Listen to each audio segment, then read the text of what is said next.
MPSI 2017 में जो papers हुए थे उन पेपर्स को हम सॉल्व कर रहे हैं। उसके अंदर हम मैथ के सेक्शन को दो भागों में सॉल्व करते हैं, एक फर्स्ट एंड सेकंड। अब दो पार्टों में पूरा का पूरा मैथ का जो सेक्शन होता है 25 या 24 क्वेश्चंस होते हैं, उनको हम कवर कर लेते हैं। आज हम फिर से हाजिर हैं आपके लिए 27 अक्टूबर 2017 का जो शिफ्ट सेकंड का पेपर हुआ था उस पेपर को आज हम सॉल्व करेंगे।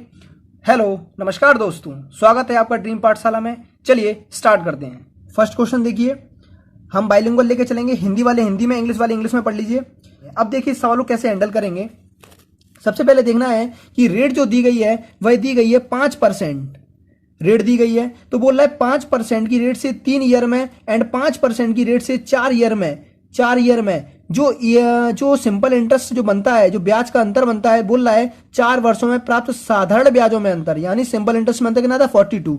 अब इसको हम बेसिक से सॉल्व कर सकते हैं, लेकिन मैंने आपसे बोला था हम अगर इस वीडियो को देख रहे हैं तो हम इसको आपको कुछ ना कुछ अप्रोच सीखने को जरूर मिलेगी, इसलिए आप इस वीडियो को पूरा देखिए। देखिए 5% 3 ईयर, 5% 4 ईयर, तो मैं ये नहीं कह सकता क्या इनका अंतर 1 साल का नहीं है, तो मैं कह सकता हूं 5% की रेट से 1 साल का जो अंतर है वह 42 रुपए दिया जा रहा है। बिल्कुल ठीक है। 5% की वैल्यू हमें 42 दी जा रही है। ओके, 1% की वैल्यू कितनी आएगी बताइए जल्दी से, 42 आएगी एंड 5 यहां चला जाएगा नीचे। ठीक है, मैंने आपको बताया था पहली अगर आपने वीडियो देखी होगी तो मैंने बताया था कोई भी राशि होती है उसको हम 100% मान के चलते हैं।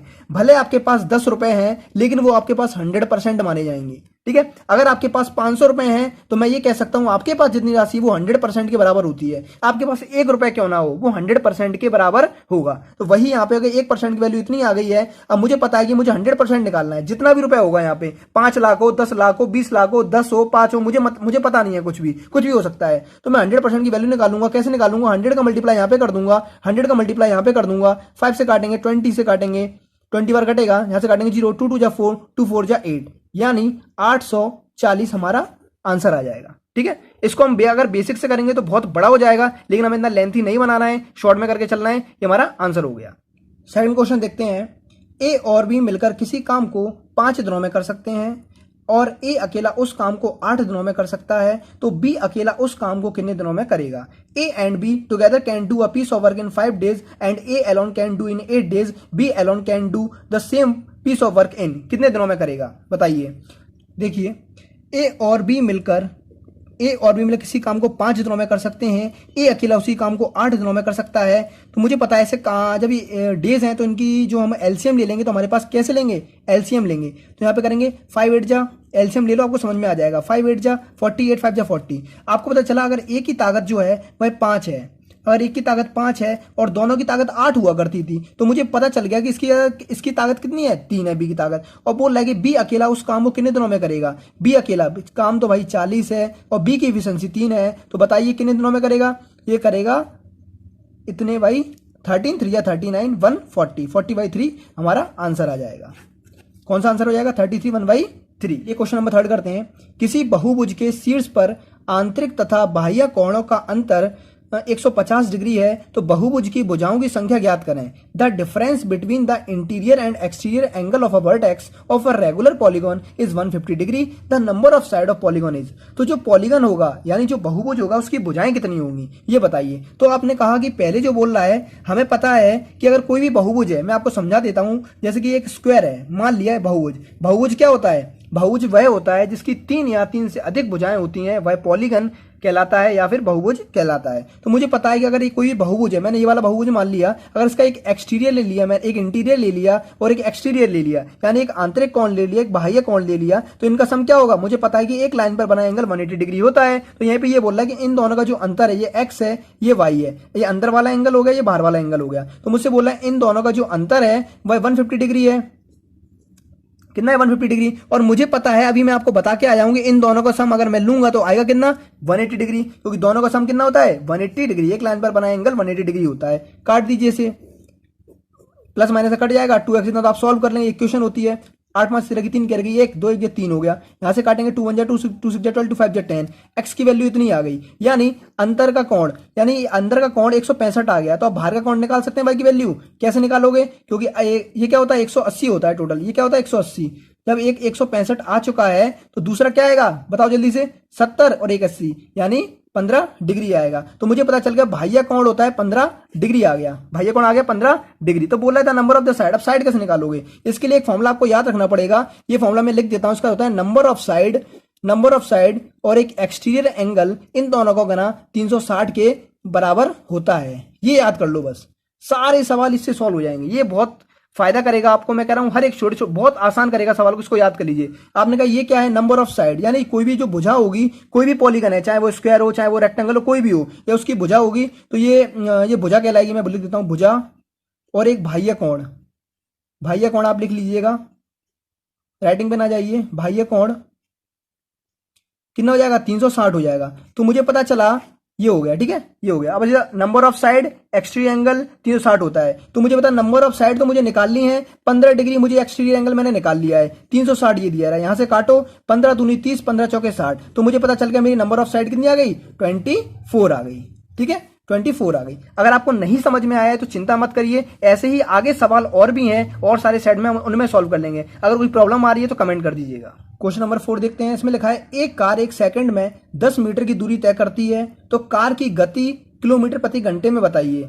अ car goes 10 metre in a second, find its speed in kilometre per hour. आपको पता है कि 10 मीटर इन 1 सेकंड, यानी आपको पता है 1 सेकंड में 10 मीटर जाती है, 1 मीटर में 1 सेकंड में 10 मीटर जाती है, 10 मीटर जाती है, तो ये स्पीड ही तो बन गई 10 मीटर प्रति सेकंड, 10 मीटर प्रति सेकंड क्या बन गई, 10 मीटर प्रति सेकंड स्पीड बन गई। मुझे पता है कभी भी 10 मीटर प्रति सेकंड है, इसको किलोमीटर पर आवर में चेंज करना है, तो क्या करोगे 18/5 का मल्टीप्लाई, तो किसमें हो जाएगी, किलोमीटर पर आवर में हो जाएगी। 5 से काटोगे 2 बार, यहाँ पे क्या आ जाएगा 18 दूनी 36, क्या आ जाएगा 36 किलोमीटर पर आवर आ जाएगा, हमारा आंसर हो जाएगा।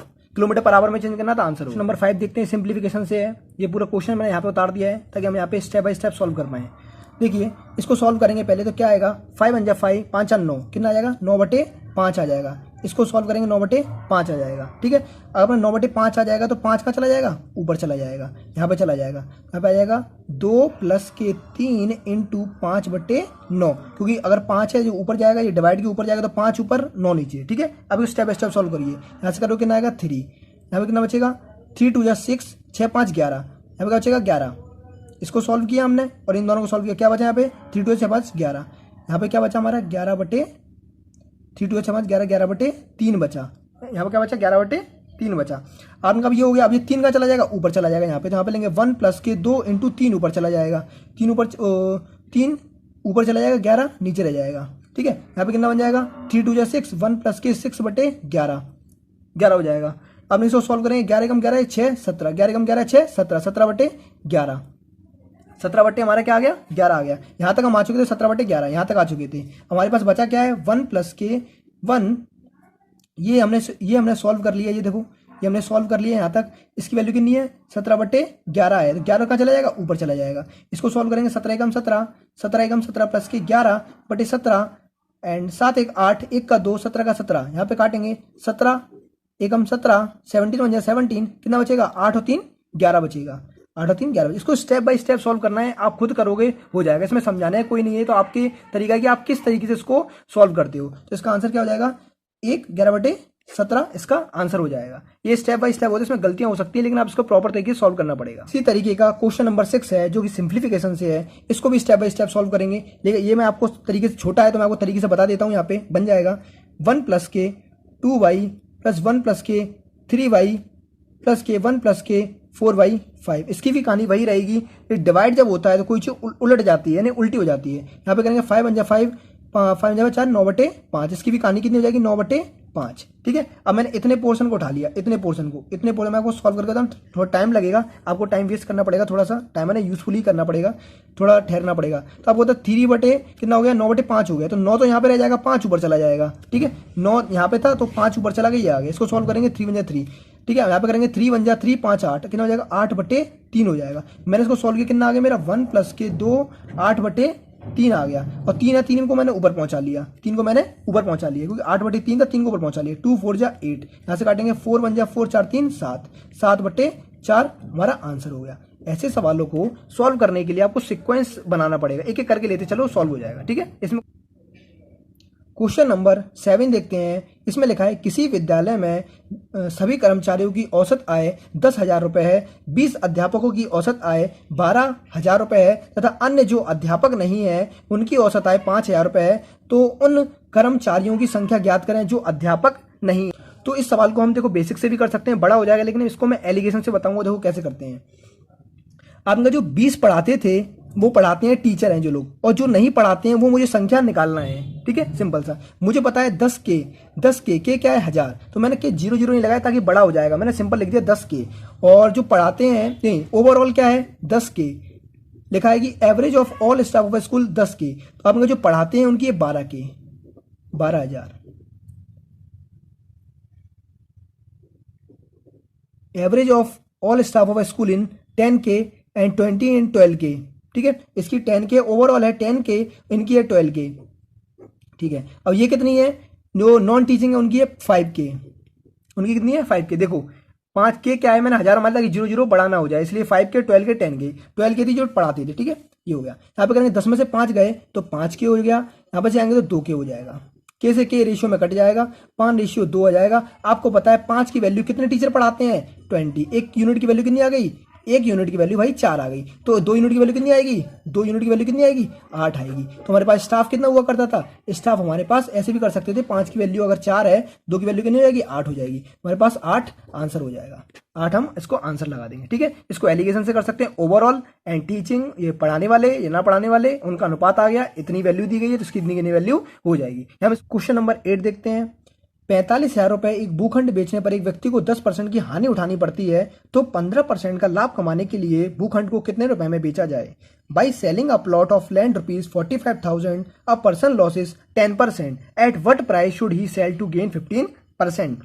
तो हमने कहा कि यदि 45,000 में एक भूखंड बेचने वाले व्यक्ति को 10% की हानि होती है, अगर 10% की हानि हो गई, अगर 10% की हानि हो गई, 10% की हानि हो गई तो चीज कितने की थी 90% की।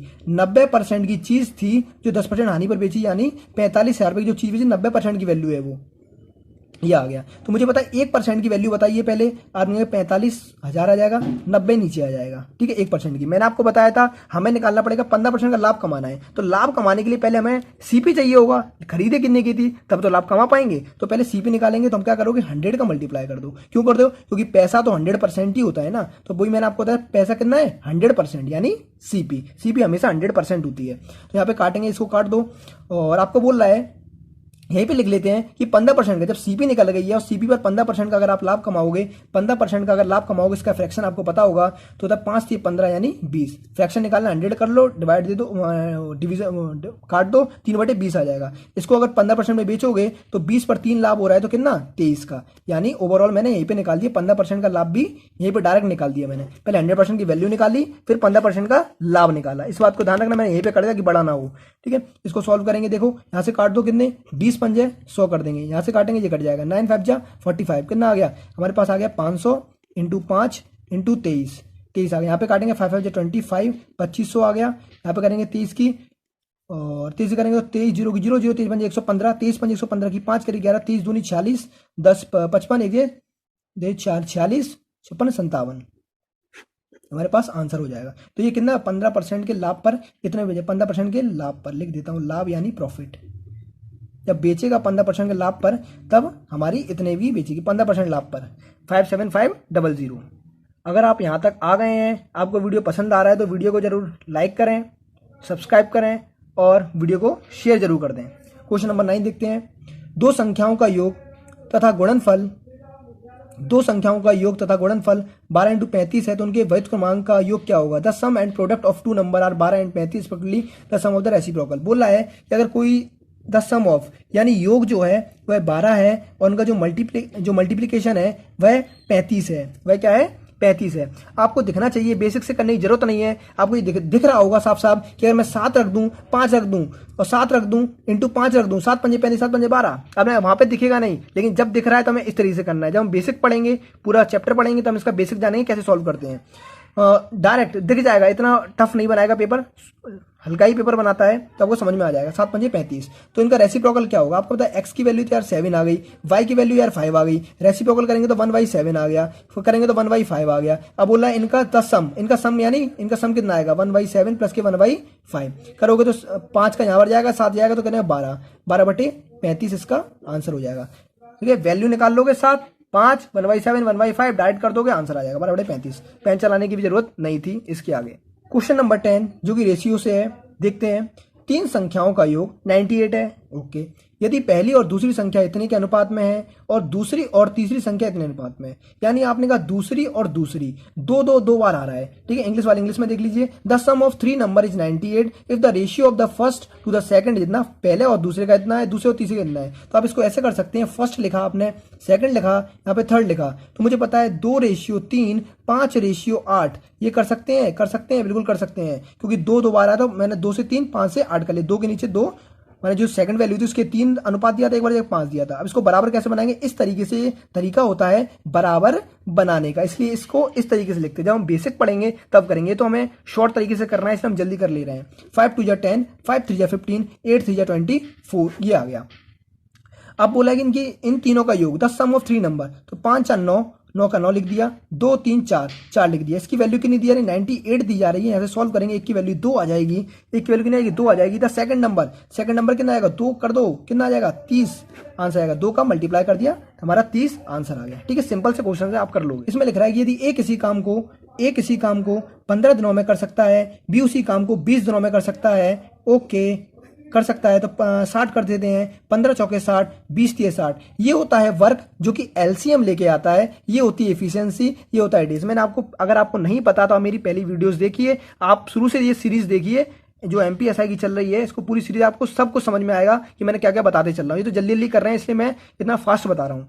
15 चौके 60 ये हो गया। यहाँ पे लिखा है इनकी एफिशिएंसी कितनी है 7। ये बोला कि वे एक साथ 4 दिनों तक काम करते हैं। यहाँ पे लिखा है कि together work in for 4 days, 4 दिन तक काम करते हैं। कितना काम कर देंगे 28। Then the fraction of the work that is left, जो बचा हुआ काम है वह कितना है। आपने कहा 28 हो गया, 30 और 30 32, तो आपने कहा जो 28 से यहाँ से माइनस करोगे तो काम कितना बचा है 32। तो बचा कितना, फ्रैक्शन में बताना है, तो 32 काम लेफ्ट यानी बचा हुआ, इतना समझ लोगे। 32 लेफ्ट बचा हुआ कितने में से 60 में से। यहाँ देखा 4 8 32 और 4 15, 15 चौके 60, तो 8/15 हमारा आंसर आ गया। क्वेश्चन नंबर 12 देखते हैं। एक 110 मीटर लंबी रेलगाड़ी को 132 किलोमीटर पर गति से चल रही है, उसे एक 165 मीटर लंबे पुल को पार करने में कितना समय लगेगा। A train is moving at a speed of 132 kilometre per hour if the length of the train is इतना, how will long it to cross a railway platform इतना। जो दोनों में दिया है क्वेश्चन, दोनों में पढ़ लीजिए। 110 मीटर लंबी रेलगाड़ी, तो आपने कहा 110 मीटर लंबी रेलगाड़ी है, how will it to cross a railway platform, और 165 किलो कितना 165 मीटर लंबा प्लेटफॉर्म है, ठीक है, और 132 किलोमीटर गति से ये चलती है, तो ये कितना समय लेगी। ये distance upon speed is equal to time, distance is equal to time is equal to distance upon speed, ये मैंने फॉर्मूला लगा दिया। ठीक है, लेकिन आपने कहा ये तो यार मीटर में है, ये किलोमीटर पर आवर में, तो इसको चेंज कर लेते हैं। 5/18, 18 नीचे आएगा, 18 डायरेक्ट ऊपर पहुंचा दो, डायरेक्ट ऊपर पहुंचा दिया। टाइम निकालेंगे कितना आएगा, यहाँ से काट दो, इसको पहले जोड़ लेते हैं 18, इसको जोड़ते हैं कितना आएगा यहाँ पे 5 का 5, 6 1 7, 2 का 2, यहाँ पे करेंगे 132 × 5 करेंगे, यहाँ से काटेंगे 5 5 25, 5 5 25, यहाँ से काटेंगे 11 1 11, 11 दूनी 22, कह रहे 55 हो गया, 6 3 18, 6 दूनी 12, 5 3 15 हो गया, 5 3 कितना हो गया, 5 3 कितना हो गया, 5 3 15 हो गया, और यहाँ पे 2 कर देंगे तो कितना आ जाएगा 7.5 सेकंड्स आ जाएगा। सेकंड्स में दिया था, जिसके कारण हमें इसकी स्पीड को चेंज करना पड़ा था। आज हमने एमपीएसआई 2017 जो 27 अक्टूबर को शिफ्ट सेकंड में पेपर हुआ था उसके हमने 12 क्वेश्चन सॉल्व कर लिए हैं। 12 क्वेश्चन जो बचे हुए हैं उसको अगली वीडियो में सॉल्व करेंगे, और ऐसे ही शॉर्ट मेथड से सॉल्व करेंगे। और बस इस वीडियो को आप ध्यान से देखिए, पूरा देखिए, कुछ सीखिए। अगर कोई प्रॉब्लम आ रही है तो नीचे कमेंट करिए। मिलते हैं फिर नेक्स्ट वीडियो में, तब तक के लिए जय हिंद, जय भारत।